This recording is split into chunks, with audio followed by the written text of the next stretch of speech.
Conclave, directed by Edward Berger, is a 2024 political film, which Berger directed and written by Peter Strahan, based on the 2016 novel by Robert Harris. The film stars Ralph Fiennes, Stanley Tucci, John Lithgow, Ted Castellano, and Isabella Rossellini. In the film, Colonel Thomas Lawrence organized a contest like the next month and finds himself investigating secrets and scandals about the American candidates. The plot after the Pope dies of a heart attack, the college cardinals and the leadership of Dane Thomas Lawrence of the United Kingdom contain the successor. The four cardinals who most are Aldo Bernini of the United States, a former social Nigerian conservative Joshua Anyemi, Canadian moderate Joseph Tremblay, and a staunch answer from Italy, Goffredo Tedesco. Lawrence isn't until O'Malley falls in the side to discuss Benitez's cancelled medical appointment.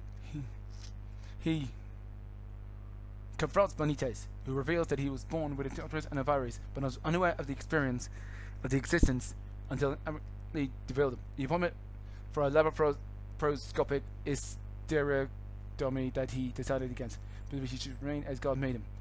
Lawrence rather get the Vatican Crown doesn't direct chip Nathan before returning to his room. Everyone window a zombie dream of young turning in the corner below.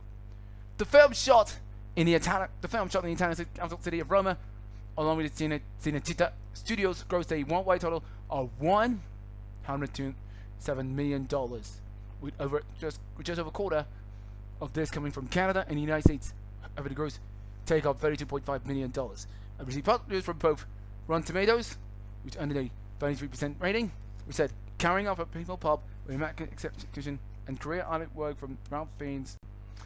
Conclave is a godsend for audiences who crave intelligent entertainment. And The Guardian and The Observer, who also praised the film.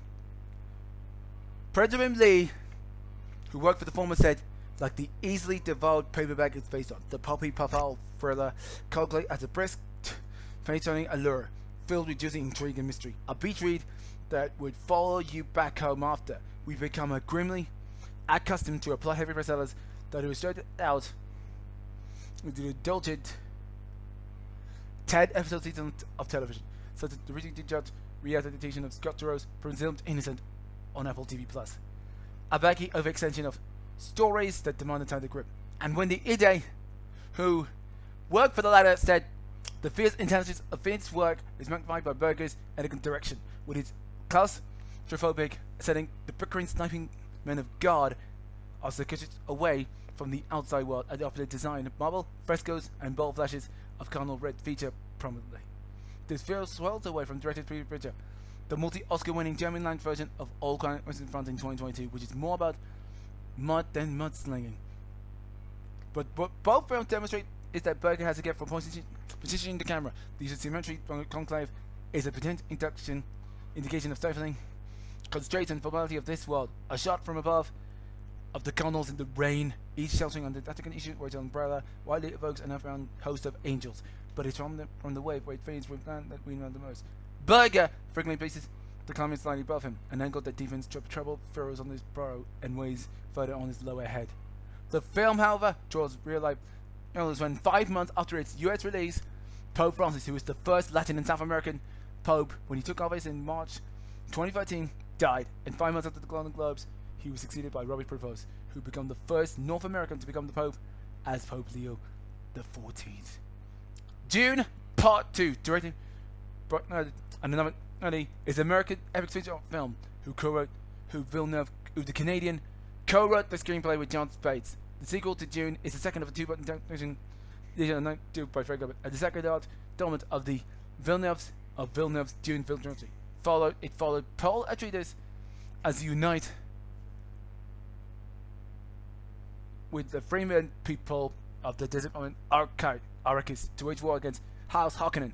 Chalamet, along with Zendaya Coleman, Rebecca Ferguson, Josh Brolin, Stellan Skarsgård, Dave Bautista, Jared Allen, and Javier Bardem reprised the roles from the first film, along with Austin Butler, Florence Pugh, Christopher Walken, and Lea Seydoux joining the cast.